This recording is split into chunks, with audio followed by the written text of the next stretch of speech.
Bismillahirrahmanirrahim. Assalamualaikum warahmatullahi wabarakatuh. Innal hamdalillah nahmaduhu wa nasta'inuhu wa nastaghfiruh wa na'udzu billahi min shururi anfusina wa sayyiati a'malina. May yahdihillahu fala mudilla lahu wa may yudlil fala hadiya lahu. Asyhadu an la ilaha illallah wahdahu la syarika lahu wa asyhadu anna Muhammadan 'abduhu wa rasuluhu la nabiyya ba'dahu. يا أيها الذين آمنوا اتقوا الله حق تقاته ولا تموتن إلا وأنتم مسلمون فإن أصدق الحديث كتاب الله وخير الهدي هدي محمد صلى الله عليه وسلم وشر الأمور محدثاتها وكل محدثة بدعة وكل بدعة ضلالة وكل ضلالة في النار أما بعد. Kita lanjutkan ikhwah sekalian kajian kitab terjemahan Qiyad dan Adab dan Qiyad dalam menggapai ilmu, dan kita langsung ke masalah penuntut ilmu dan hafalan Al-Quran. Waalaikumsalam. Itu talibul ilm wa hifzul Quran. Muskilah zaman sekarang adalah hafalan yang sulit dijaga. Bahkan sebelum menghafal pun itu sulit. Menghafalin sulit. Dan menjaga hafalan lebih sulit lagi. Mencari waktu luang untuk menghafal itu sulit. Dan mencari waktu buat murajaah banyak bagi orang sulit, padahal sebenarnya tidak. Ya. Jadi masalah ini masalah kita semua, masalah anak juga, masalah antum, semuanya. Penuntut ilmu dan hafal Al-Quran. Anda juga akan bacakan dari bahasa Arabnya. Laqad kana hifdzul Qur'ani 'inda ahli ilmi min al-asasiyati allati yabda'u biha talibul ilm. Yaitu menghafal Al-Quran bagi penuntut ilmu merupakan perkara asasi, perkara mendasar yang mana setiap penuntut ilmu harus memulai dari menghafal Al-Quran. Dan ini treknya salafus saleh, terutama treknya para ahli hadis.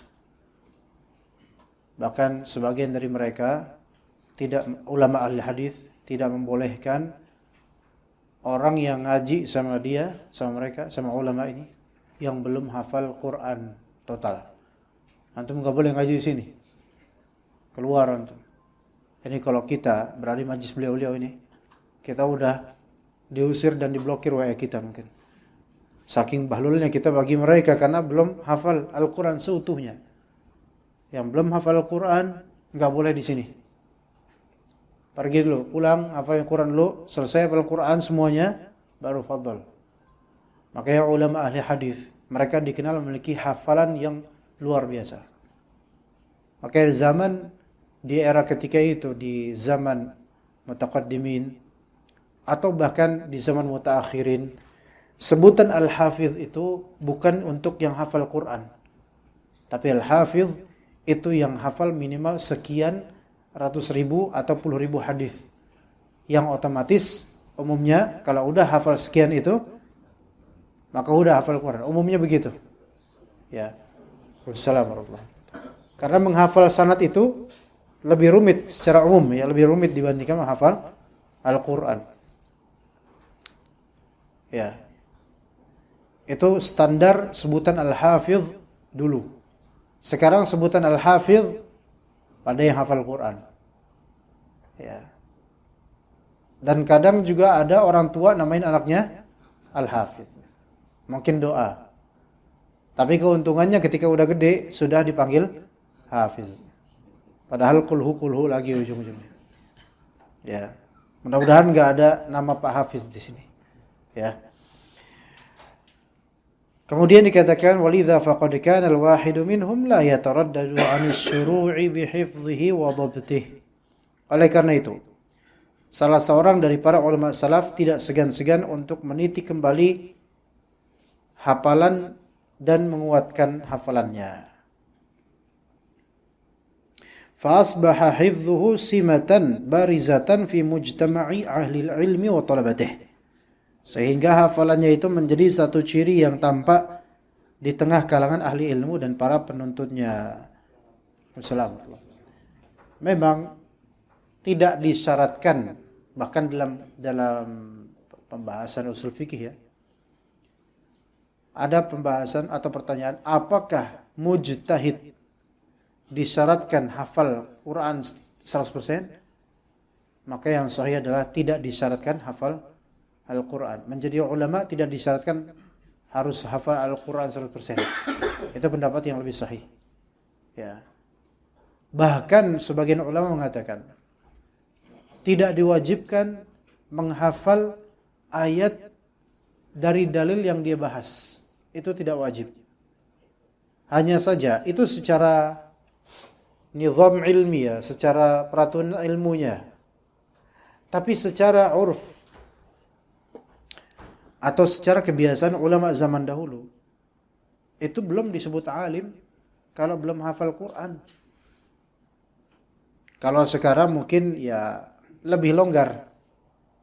Tapi kalau kita lihat para masyayikh dan ulama di Saudi Arabia, di Mesir, itu mungkin belum boleh ngisi kajian sebelum memang dia mutqin hafal Quran.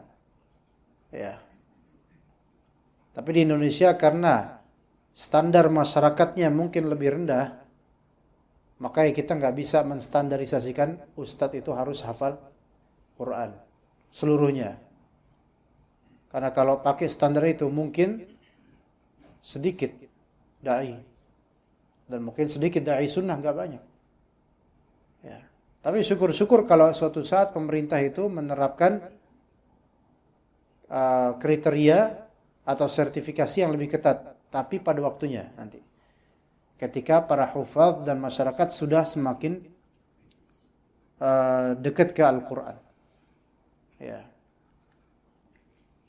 Jadi itu merupakan simah, yaitu ciri yang tampak, simah yang zahirah, ciri yang tampak pada ahli ilmu, yaitu punya hafalan Al-Quran. Dan memang kalau antum pun melihat seorang ahli ilmu yang keluar terus di kajian hafalannya, itu antum bakal ikut, follow gitu. Lebih segan, lebih suka, lebih merasa safe dan aman dengan dalil-dalil yang diturunkan oleh lisannya dibandingkan sebatas retorika. Ya. Tapi kemudian kata penulis hafizallah, wan nadhiru fi kutubit tarajum yara misdaqa dzalik. Dan kebenaran akan hal itu, yaitu betapa ulama mereka sangat mementingkan hafalan, yaitu kebenaran akan hal itu dapat dilihat di dalam kutubut tarajum. Kutub at-tarajum, at-tarajum maknanya di sini biografi. Ya. Jadi buku itu punya genre, ikhwan. Bacanya genre atau genre atau genre? Genre, yaitu punya disiplin tersendiri gitu ya buku ya. Kalau di musik kan genre itu aliran gitu kan. Tapi kalau buku itu genre, ada genre novel, ada apa gitu kan. Tapi genre ini maksudnya adalah bidang-bidang. Ada buku genrenya akidah. Dan akidah pun berbidang-bidang lagi. Ada masalah bantahan, rudud, ya, ilmiah. Ada masalah tauhid ibadah. Ada masalah yaitu firaq. Firaq itu artinya adalah kelompok-kelompok menyimpang. Ya. Ada departemen atau ada bidang ilmu dalam salah satu cabang masalah akidah, yaitu bidang durus atau dirasatul firaq namanya. Itu mempelajari firqah-firqah gitu kan. Itu genre bukunya ada sendiri. Gitu loh. Nah, kemudian ada genre hadis. Itu pun masih ada lagi cabang-cabangnya. Ada genre Al-Qur'an, ada cabang-cabangnya. Ada genre fiqih, ada cabang-cabangnya. Nah, ada genre sirah, ada lagi ya. Ada genre tarikh. Tarikh sama sirah apa bedanya, ikhwan? Nah, tarikh itu sejarah. Sirah itu lebih khusus ke sirah Nabi. Nah, tarikh ini buku sejarah, kalau bahasa kita sejarah. Nah, terus ada lagi namanya genre tarajum. Nah, tarajum ini biografi. Tarajum ini biografi. Ini genre yang berbeda dengan tarikh.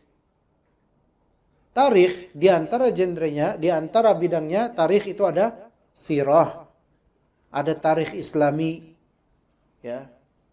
Nah, tarajum ada sendiri. Tarajum itu biografi. Ya. Ini mungkin hal yang mungkin baru bagi banyak dari kita, ikhwan. Jadi ada namanya at-tarikh. Tarikh itu dari asal ta'rikh gitu, tapi dimutlakan jadi ini mahdhuf ya jadi tarikh. Nih. Ini bahasa kita artinya history. Ya, sejarah. Masuk ke dalamnya misalnya as-sirah. Sirah ini perjalanan hidup Nabi SAW. Ya. Dan masuk ke dalamnya tarikh Islami secara umum, at-tarikh al-Islami. Secara umum. Ya. Atau tarikh apapun, tarikh secara umum lah pokoknya, baik Islami atau lainnya. Ya, buku-bukunya ada sendiri. Coba sebutkan buku sirah Nabi yang antum kenal. Sok.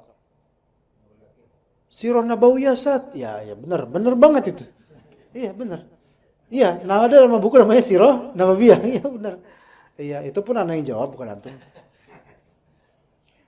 Ya, buku apa tadi? Enggak, bukan Sirah Nabawiyah, lain lagi lah, jangan kayak gitu, sama aja dong. Hah? Sok, ayo. Khusus Sirah Nabi doang, khusus tentang Nabi doang. Apa tuh? Syama'il Muhammadiyah. Apakah buku Syama'il Muhammadiyah masuk dalam buku sirah atau tidak? Gitu loh. Tidak. Tidak atau iya? Secara makna masuk sirah, secara makna. Tapi secara genre dia masuk ke tarajum atau kitab hadis.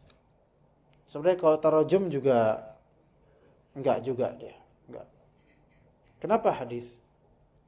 Karena di situ Syama'il Muhammadiyah kan karya At-Tirmidzi ya.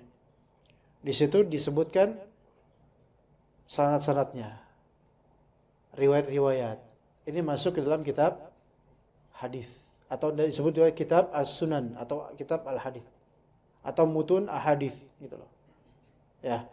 Tapi secara makna masuk sirah karena isinya tentang Nabi semuanya. Nah, ada kitab namanya Zadul Ma'ad fi Hadi Khairul Ibad. Pasti pernah dengar antum. Kalau enggak pernah dengar, maka semoga Allah rahmati antum lah, ya. Karya Ibnu Qayyim Al-Jauziyah. Zadul Ma'ad itu terjemahannya Pustaka Gria Ilmu kalau nggak salah. Ada 7 jilid, ikhwan. Itu 7 jilid itu. Versi Arab 5 jilid. Ibnu Qayyim itu nggak nulis buku itu. Beliau mendikte pas lagi jalan di atas kendaraannya onta. Ngedikte, muridnya yang nulis. Sampai segitu jilid banyak seabrek itu. Dari hafalannya. Tentang Rasulullah dari A sampai Z. Bahkan Tib Nabawi, pernah dengar gak Tib Nabawi? Karya Ibnu Qayyim. Itu adalah serpihan dari kitab Zadul Ma'ad itu. Ini bisa dikatakan kitab sirah masuk juga gitu loh. Tapi versi tebal. Itu lewat hafalan loh itu, Masya Allah. Nah. Terus kitab Ar-Rahiq Al-Makhtum karya Safiyur Rahman Al-Mubarakfuri. Ya, diterjemahkan Sirah Nabawiyah. Makanya antum benar, Sirah Nabawiyah, ya benar itu. Ya. Kitab sirah itu. Terus kitab Nurul Yaqin. Dan ada Khulasatul Nurul Yaqin, itu kitab sirah Nabi versi ringkas. Ya. Hah? Tarikh Ibnu Hisham. Kalau versi untuk khusus tentang nabinya, iya tentang sirah. Tapi kalau dia masuk yang Anda tidak ingat, Tarikh Ibnu Hisham ya, iya 1 jilid kalau nggak salah dia. Iya itu sirah, kitab sirah. Dan juga sejarah dari jahiliyahnya, dari nenek moyang Nabi SAW, masuk ke sirah. Ya, ini sirah ini masuk tarikh. Tapi ada kitab tarikh yang lebih umum. Yang mana dia boleh jadi membahas dari penciptaan awal manusia. Bahkan dimulai dari penciptaan Arsy, Qalam dan semisalnya. Dan sejarah iblis. Itu masuk sini. Bukan tarikh Islam, mungkin tarikh pada umumnya. Coba sebut saksi kitab itu. Sampai tentang kiamat pun dibahas. Silakan sebut satu kitab dari awal penciptaan sampai hari kiamat. Itu kitab apa? Antum bisa jawab, antum boleh pulang dan semua teman antum sini boleh pulang sekarang. Ayo, bro. Termasuk Pak Maman boleh pulang. Ya. Hah? Lah, Al-Quran bukan kitab sejarah. Wah, ini parah. Wah, parah. Bukan kitab sejarah, akhi. Ini kitab karya ulama. Kita nggak ngomong Al-Quran. Nggak. Ayo, terjemahnya udah ada. Berjilid-jilid, ikhwan. Karya Ibnu Katsir. Ayo, sok, ayo. Masih, anak sebenarnya udah kesel juga ini mulai ini. Ini kok punya santri gini banget gitu loh. Ayo. Ibnu Katsir penulisnya. Hah? Ayo Pak, dikit lagi. Ayo Pak, ayo. Bisa jawab, mudah lagi insyaallah. Ayo Pak. Mirip, iya itu deket, tapi masih jauh. Ayo ikhwan, yang muda-muda ini ayo. Ingetin. Sebenarnya bukan inget Pak, nggak tahu. Beda antara nggak inget sama nggak tahu. Ya, karya Ibnu Katsir cetakannya banyak apa dari awal penciptaan makhluk sampai surga neraka dikisahkan semua. Dari nabi itu dari ini sampai nanti akhir zaman masuk semua beredar semua. Ayo, Pak. Dikit lagi, itu udah bener satu serpihan, ada lagi lafalnya sebelum itu. Al-Bidayah wa Nihayah. Mana Pak? Ayo pulang. Saya Al-Bidayah wa Nihayah. Itu masuk kitab tarikh. Sejarah. Ada tarikh At-Tabari juga ada. Ada juga tarikh karya Ibnul Jauzi, Al-Muntazam. Ya namanya. Dan lain-lain dari kitab-kitab sejarah. Nah, ada genre namanya At-Tarajum. Jadi kita sebelum ke masalah hafalan Quran ya. Ini maklumat yang antum kalau tahu bagus gitu. Ini genre lain. Tarajum namanya biografi. Oke? Kalau biografi berarti membicarakan tentang person demi person. Tarajum ada yang sifatnya mufrad, ada yang sifatnya jami' gitu loh. Mufrad berarti kitab ini atau risalah ini hanya membahas tentang satu orang gitu loh. Tapi bukan Nabi SAW. Kalau Nabi udah nggak perlu tarajum sebenarnya. Itu masuk ke sirah. Tapi ini tentang fulan. Selain Nabi SAW. Kayak sahabat, tabi'in, perawi hadis ini. Misalnya membicarakan tentang Imam Bukhari. Maka masuk kitab tarajum. Oke? Autobiografi, iya. Iya. Baik yang satu buku cuma tentang satu orang doang. Atau satu jilid atau satu judul buku tapi tentang sekian banyak orang. Bahkan ada tarajum yang sampai ribuan orang. Satu buku. Sebutkan satu buku yang masyhur sekali dan Anda pernah nyebutnya itu di sini. Tentang biografi ribuan orang dari kalangan sahabat sampai perawi hadis zaman 500-an atau 600-an Hijriah. Sampai ulama manapun, ulama yang masyhur, ulama Islam yang masyhur itu masuk ke dalam semua ini ribuan. Dan jilidnya kalau di rumah Anda ada sekitar entah 20 jilid atau 21 jilid, Anda lupa. Segini bukunya, ikhwan, segini bukunya. Ayo.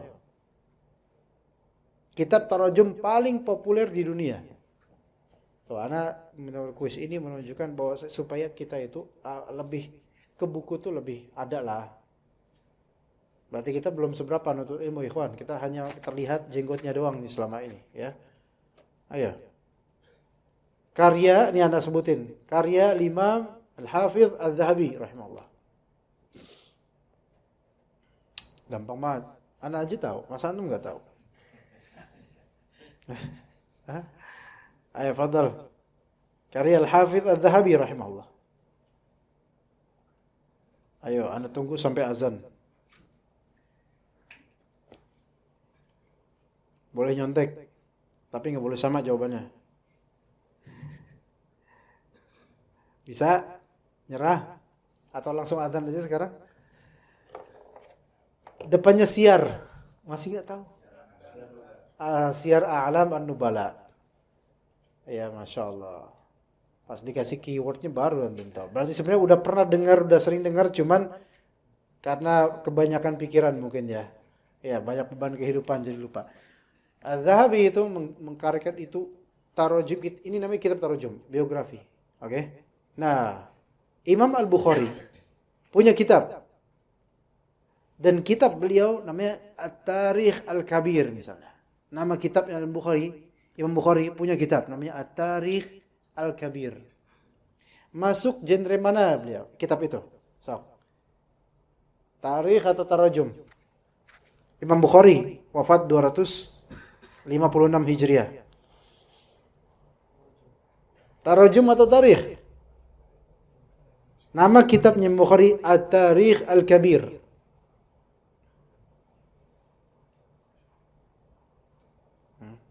Gak tahu. Karena gak tahu. Kau ini karena yakin gak tahu. Masuknya tarajum bukan tarikh.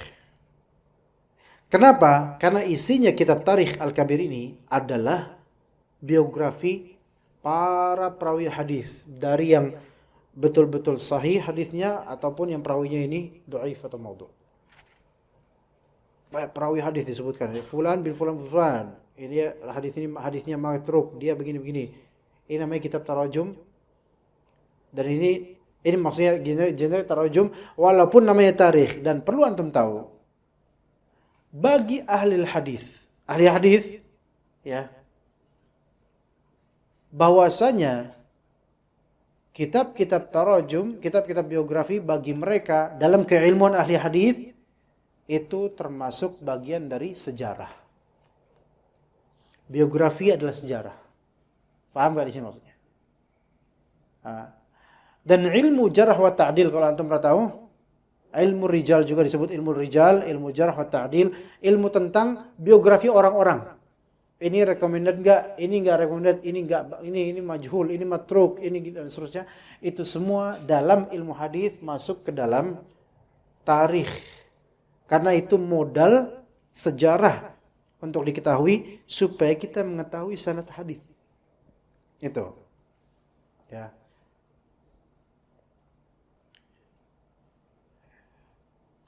Jadi ada kitab juga namanya Tahdzibul Kamal. Ana punya versi 8 jilid, tapi tinggi kitabnya, 8 jilid, tebal, dan tulisnya kecil-kecil banget. Tapi kalau versi tidak tingginya, ada sekitar 50 jilid. Dari A sampai Z, 50 jilid. Itu tentang perawi-perawi hadis. Dia thiqah atau enggak, dia hafiz atau enggak, dia ini apa. Dari awal sampai akhir. Antum enggak nemuin faedah mungkin tazkiyatun nufus sampai nangis-nangis, enggak, antum enggak bakal nangis. Nangisnya pun karena enggak ngerti itu aja. Dari awal. Dan itu pun Al-Hafidz itu Kak Lisa, itu nama kitabnya yaitu apa tadi?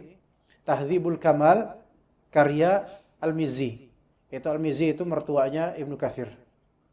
Ya, Al-Hafidz Al-Mizzi. Jamaluddin Al-Mizzi. 52 atau sekitar 50 sekian jilid. Itu ngomongin tentang rijal, tentang orang-orang, para perawi, thiqah atau tidak, dan seterusnya. Ya. Jadi ditadwin itu tentang orang-orang ditulis. Ini namanya kitab At-Tarajum. Ya. Itu untuk antum tahu aja. Ya. Nah, kitab Tarajum ini modalnya ahli hadis untuk apa? Untuk memahami sanad-sanad dan orang-orang perawi-perawi hadis. Oke, gitu. Nah, di kitab Tarajum itu akan ada, terutama di kitab Syiar A'lam Nubala ya, yang memang bukan hanya menulis tentang nasab dari ulama, dari sahabat sampai seterusnya, Bukan hanya nasabnya saja, bukan hanya sukunya saja, tapi kadang seringkali di Syiar A'lamul Nubala itu termaktub kalimat-kalimat mutiara dan kalimat-kalimat emas dari setiap individu yang dibiografikan oleh Az-Zahabi dalam Syiar A'lamul Nubala. Nah, dan kebenaran itu akan dapat dilihat dalam kitab-kitab biografi. Bahkan yang lebih menakjubkan bahwa sebagian dari mereka dicela bila enggan menghafal Quran.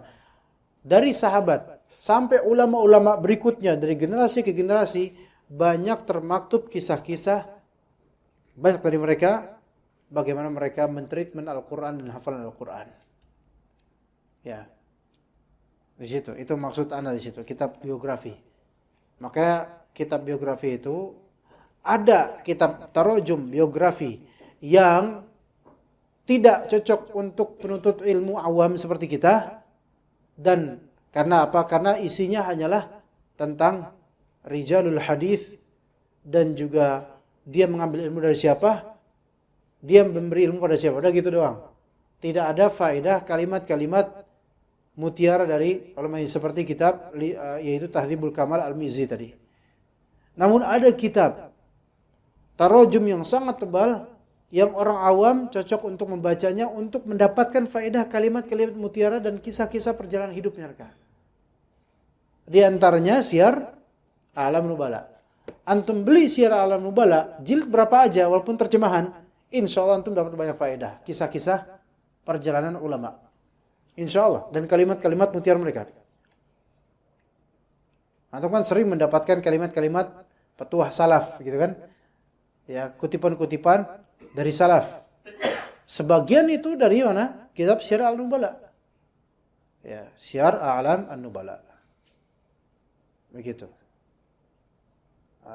Dan kitab-kitab lain yang menyebutkan biografi ulama. Ada juga sekarang misal Pustaka Al-Kautsar juga ada 60 biografi ulama. Ya, ulama salaf kalau nggak salah, itu juga bagus sekali itu untuk kita pelajari, ya. Nah, meneliti perjalanan ulama, apalagi ulama Ahlussunnah terutama, kita bakal banyak mengambil ibrah dan memotivasi diri kita. Ketika kita sedih juga kita, oh ternyata ada orang yang perjalanannya menuntut ilmu atau menggapai ilmu itu lebih sulit lagi. Ya. Dan paling enak baca kitab-kitab biografi itu kapan, ikhwan? Menurut antum. Pagi, siang, sore atau malam? Malam. Antum. Menurut antum yang lain gimana? Malam. Makanya kita pulang habis ini. Ya. Malam. Yang antum belakang? Malam atau kau biografi cerita-cerita tentang ulama, enaknya kapan, ikhwan? Yang belakang kayak malas baca juga nih kayaknya. Hah? Pada anteng baik, meneng baik. Malam.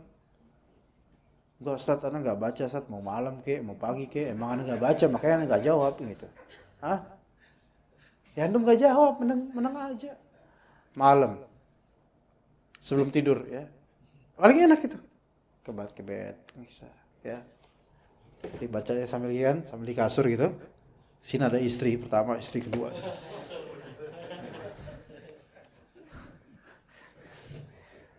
Iya. Di surga. Di dunia nggak mungkin kayak gitu, ya. Di surga. Nah, itu sambil baca cerita dibacain. Tolong saya yang dibacain kita sambil merenung, masya Allah tentang apa yang menjadi hutang kita. Gitu. Ya, apa yang dibaca kita renungin, masya Allah. Oh, masya Allah. Enak gitu. Malam-malam. Jadi dapat ibrah, dapat pelajaran, itu enak beneran. Kemudian kalimat-kalimat mutiaranya para salaf itu masya Allah, masuk ke kalbu. Ya, makanya kitab tarajum, biografi ulama itu perlu loh kita baca. Ya, kemudian di antara bukti-bukti akan hal itu adalah apa yang disebutkan oleh Al-Hafidz Ibnu Hajar dalam kitab Taqrib At-Tahdzib. Nah, ini kitab Taqrib At-Tahdzib, ya. Taqrib At-Tahdzib ini kitabnya Imam Ibnu Hajar yang merupakan ringkasan. Taqrib At-Tahdzib ringkasan dari kitab Tahdzibut Tahdzib. karya Ibnu Hajar. Kitab Tahdzibut Tahdzib itu ringkasan dari kitab Tadhhib At-Tahdzib karya Al-Hafidz Adz-Dzahabi. Kitab Tadhhib At-Tahdzib itu ringkasan dari kitab Tahdzibul Kamal karya Al-Mizzi. Kitab Tahdzibul Kamal karya Al-Mizzi itu ringkasan dari kitab Al-Kamal karya Al-Maqdisi. Ya gitu. Ngerti nggak apa yang ngomongin jemaah? Ya nggak usah ngerti nggak apa-apa. Takrib At-Tahdzib itu, Anda punya kitabnya gini tebelnya, segini tebelnya. Takrib At-Tahdzib itu paling ringkasnya. Tadi ini kitab Takrib At-Tahdzib ringkasan dari kitab Tahdzibut Tahdzibnya Ibnu Hajar. Tahdzibut Tahdzibnya Ibnu Hajar ringkasan dan tambahan dari kitab Tadhhibut Tahdzibnya Adz-Dzahabi. Tadhhibut Tahdzibnya Adz-Dzahabi ringkasan dari kitab Tahdzibul Kamal Al-Mizzi. Tahdzibul Kamal Al-Mizzi ringkasan dari kitab Al-Kamalnya Al-Maqdisi. Itu perjalanan gitu. Ya. Jadi diringkas, jadi ini ringkasan terhadap ringkasan yang paling ringkasannya aja paling ringkasnya segini. Gitu. Taqribut Tahdzib namanya karya Ibnu Hajar Al-Asqalani rahimahullah. Nah, di kitab Taqribut Tahdzib itu dalam bahasan tentang biografi Utsman bin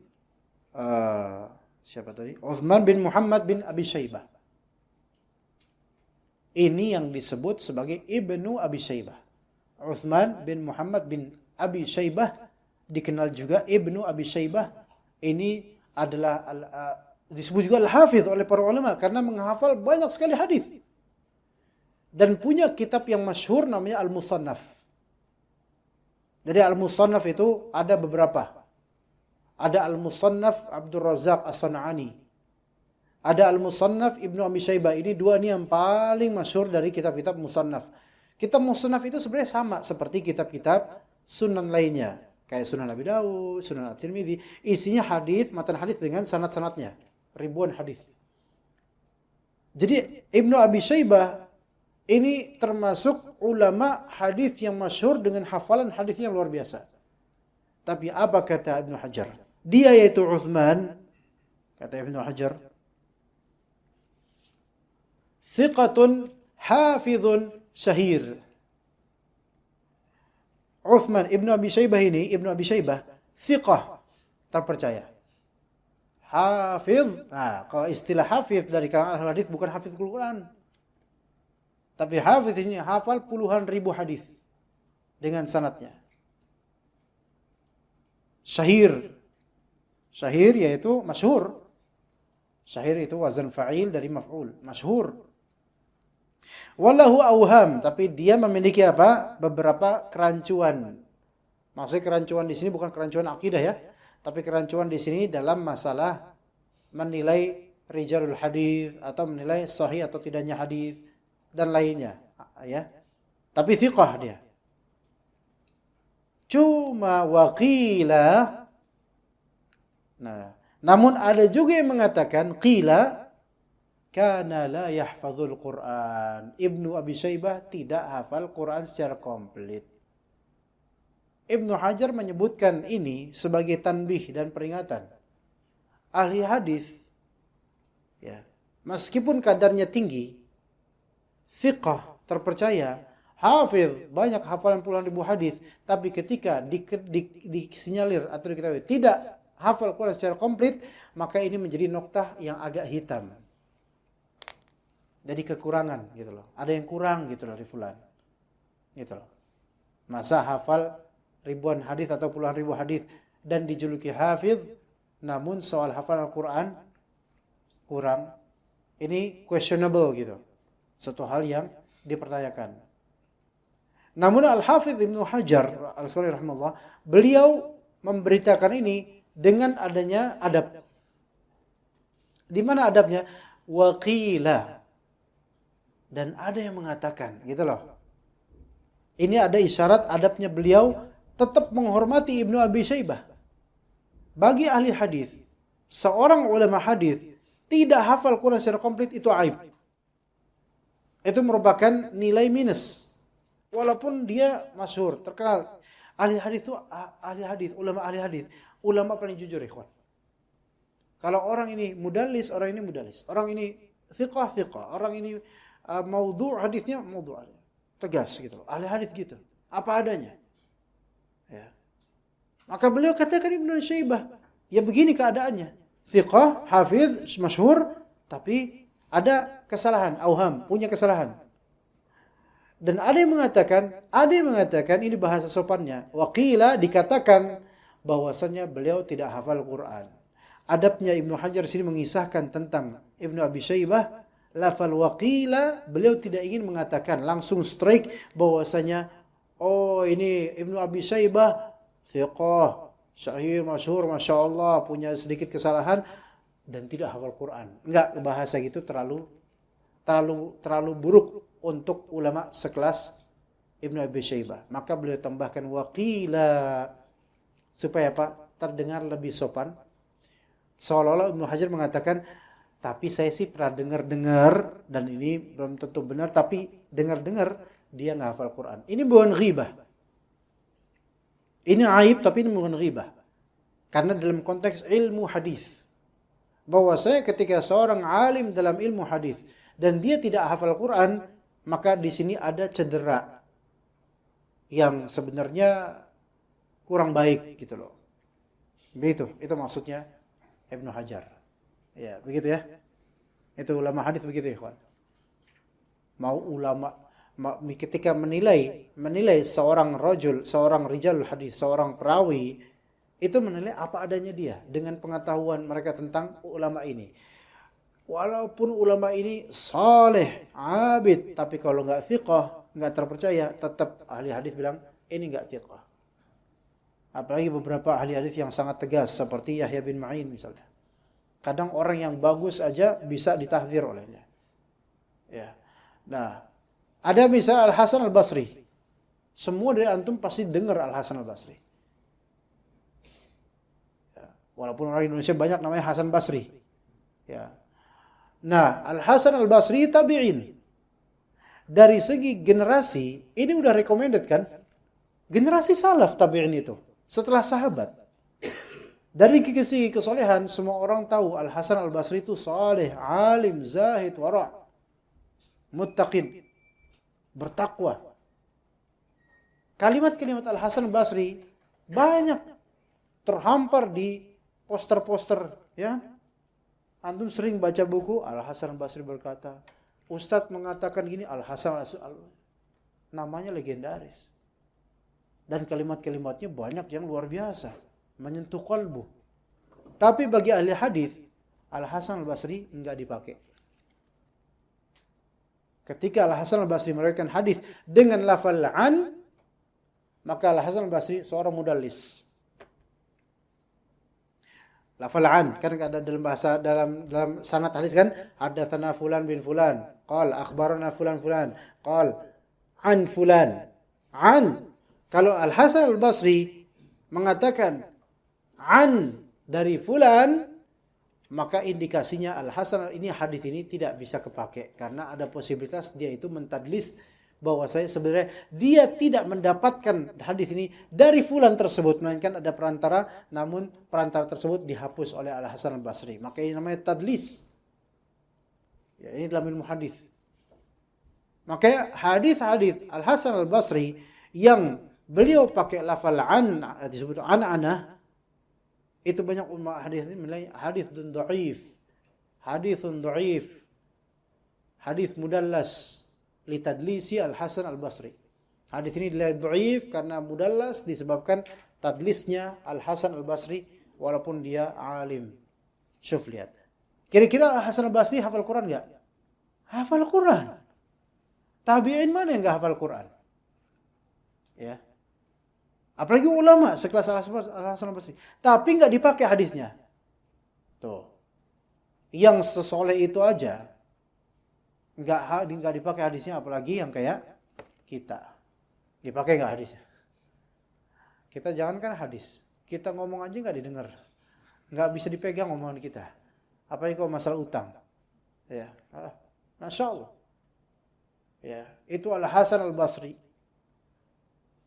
Dari zaman-zaman ketika itu, ikhwan. Ketat sekali ilmu itu, ketat, ikhwan. Ketat, sangat ketat daripada sekarang. Sekarang penceramah, bahkan kemarin ada penceramah Maulid, ada ini yang balihonya gede itu di daerah Kalibata, di dekat Ciliwung. Naik motor lihat poster gede gitu di tembok itu. Maulid harilan Maulid Nabi. Ini bulan apa sih sekarang? Kan mendekati Jumadal Ula ya. Bentar lagi Jumadal Ula ya, bulan ini nanti. Ya, sekarang Rabiul Akhir. Ya. Hah?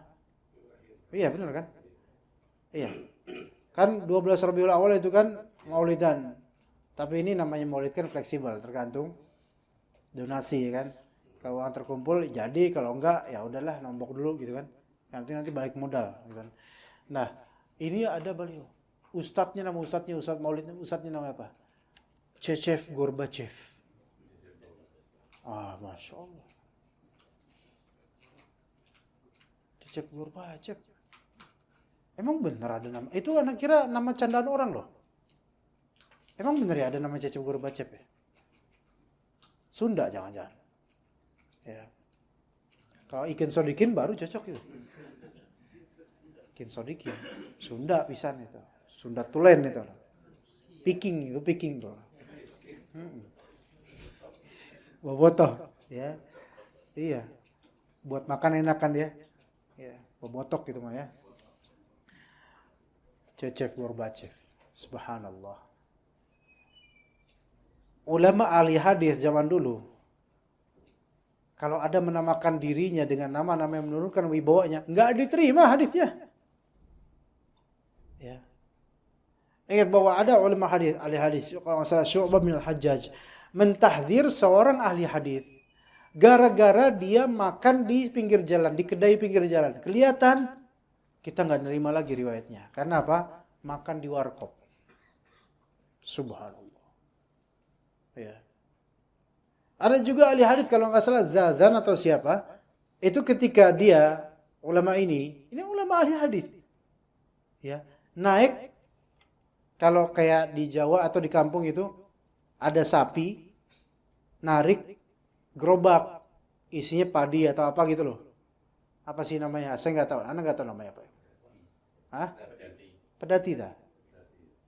Dekat ini dong, Cilitan, dekat ini Jatinegara, orang Melayu. Itu pedati kayak gitu ya ternyata. Oh gitu. Nah, naik pedati gitu, dilihat oleh ulama lainnya, Anda nggak bakal berguru sama dia lagi. Anda nggak bakal ngambil hadis sama dia lagi. Jangan nuntut ilmu dari dia. Karena apa? Karena naik pedati bagi orang ini menurunkan kewibawaannya. Syuf lihat. Gila, lihat aja. Bukan gila, enggak, anak tadi salah ngomong. Lihat aja gitu loh. Sampai sebegitunya gitu loh. Gimana wibawanya ahli hadis, pembawa riwayat hadis itu, ikhwan. Kalau misalnya kita sekarang beli buah pinggir jalan, Anda gak mau berguru sama dia. Loh kenapa, akhi? Karena dia beli buah jalan? Enggak, karena dia enggak ngasih ke Anda. Dia beli sendiri. Tahu ada anak di pinggir jalan, Anda gak ditawarin. Ini namanya baper ini.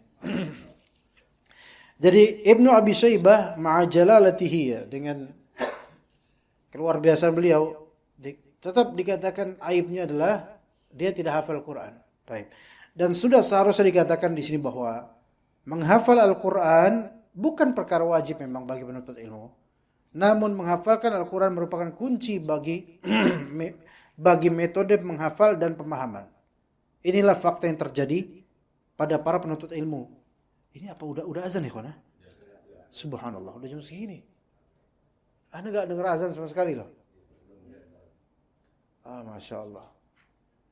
Ya. Atau kita akhirkan azan kemudian langsung qomat, boleh? Boleh. Oleh karena itu hendaklah para penuntut ilmu memperhatikan perkara tersebut dan lebih bersungguh-sungguh dalam meraihnya. 6 menit lalu ya azan ya. Kasih Anda waktu 4 menit. Ya setelah itu azan dan kita sholat. Gimana ya ikhwan? Oke nggak kayak gitu? Ya. Untuk kalian aja. Nanti pekan depan mungkin gitu lagi. Hendaknya diketahui oleh setiap penuntut ilmu bahwa menghafal Al-Quran dan mengamalkannya adalah suatu yang dapat menambah kemuliaan dan ketinggian derajat. Dan itu sahih. Antum juga akan merasakan, ikhwan. Menghafal Al-Quran step by step, perlahan-lahan. Nggak harus semuanya, nggak harus banyak-banyak. Bahkan kalau banyak-banyak malah khawatirnya susah murojaahnya. Pelan-pelan aja dulu. Maka value ilmu antum dan derajat antum lebih tinggi sebenarnya. Kerasa kok. Ya. Apalagi mengamalkannya. Sebagaimana disebutkan dalam sebuah hadis Nabi sallallahu alaihi wasallam, "Innallaha yarfa'u bihadzal kitabi qauman atau aqwaman wa yad'u bihi akharin." Sesungguhnya Allah Ta'ala mengangkat derajat suatu kaum dengan Al-Quran ini. Dan Allah Ta'ala juga merendahkan dengan Al-Quran ini kaum yang lain. Baik, kemudian seorang yang mengemban hamil Quran, orang yang membawa Al-Quran, mengemban Al-Quran, dia muqaddamun fid dunya wal barza wal akhirah. Ya, lebih didahulukan, lebih diutamakan di dunia, di alam barzakh dan di akhirat, ahlul Quran. Ya. Maka keutamaannya di dunia dipersaksikan dengan sabda Nabi sallallahu alaihi wasallam di dunia apa? Ya ummul qauma aqra'uhum li kitabillah. Yang orang yang mengimami manusia adalah mereka yang lebih baik bacaan Al-Qur'annya. Walaupun lafal aqra'ukum di sini para ulama berbeda tafsiran. Kata Nabi SAW, ya ummu ahadakum atau ya ummu al-qauma aqra'uhum li kitabillah. Yaitu orang yang mengimami kaum, mengimami manusia adalah yang aqra' terhadap kitabullah. Aqra' di sini ada yang mengatakan ahfaz, yang paling hafal. Ada juga yang mengatakan ajwad fil qira'ah, yang paling bagus bacaannya. Ada yang mengatakan afham, yang paling paham. Gitu. Ada yang mengatakan yang atqan, yang paling mutqin. Beda-beda tafsiran ulama. Ada yang mengatakan yang lebih dominan, ada yang mengatakan yang ahfaz, yang paling banyak hafalannya, dan ada yang mengatakan yang afham, yang paling paham terhadap Al-Qur'an. Al-muhim, pokoknya yang paling concentrate ke Al-Qur'an dialah yang paling berhak untuk baca Al-Qur'an, untuk jadi imam. Sebenarnya kalau dalam seorang alim atau ustadz, dia aqra, afham, ajwad, dan juga apa yang terakhir tadi, atqan, paling paham, paling banyak hafalannya, paling apa lagi? Paling paham udah, paling banyak hafalannya udah. Terus paling apa lagi? Paling mutqin, paling detail, paling apa ya? Melotok gitu apa ya bahasanya? Hah? Enggak, paling melotok, apa paling melotok? Paling nempel gitu hafalannya. Ya mutqin, bahasa Arab, enggak bahasa Indonesianya. Ya melotok. Dan yang keempat apa yang paling enggak yang semua udah tuh. Paling banyak, paling bagus, paling banyak hafalannya, paling bagus suaranya, bacaannya, dan paling melotok hafalannya, dan paling paham terjamak dalam satu orang, itu luar biasa. Itu.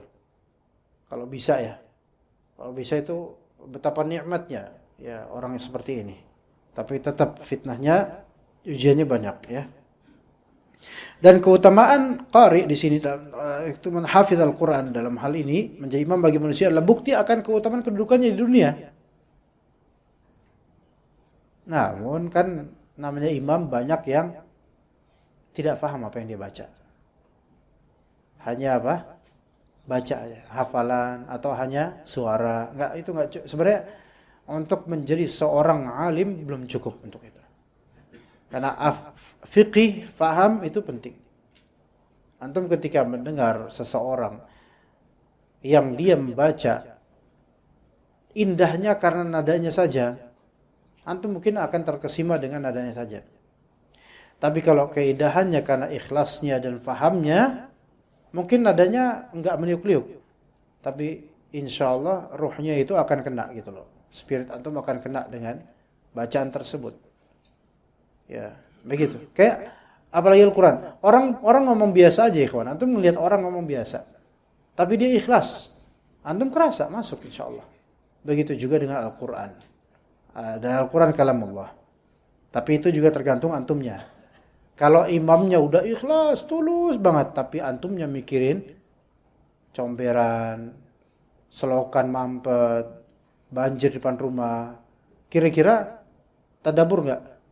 Ya enggak. Makanya untuk bisa sampai makna Al-Quran ke hati, itu enggak cukup tajwid orang yang membacanya yang benar. Bukan cukup, enggak cukup. Tapi hati kita itu membuka apa enggak ke Al-Quran. Gitu ya kawan ya. Tapi untuk keutamaan di alam barzakh, akhirat dan seterusnya, insya Allah akan kita bahas pada waktu mendatang. Insya Allah pekan depan kita ada lagi kajian, kita lanjut dan judulnya serupa dengan hari ini insya Allah Taala. Wa sallallahu ala nabiyyina Muhammad wa ala alihi wa sahbihi ajma'in. Subhanakallahumma bihamdika asyhadu an la ilaha illa anta astaghfiruka wa atubu ilaik. Assalamualaikum warahmatullahi wabarakatuh.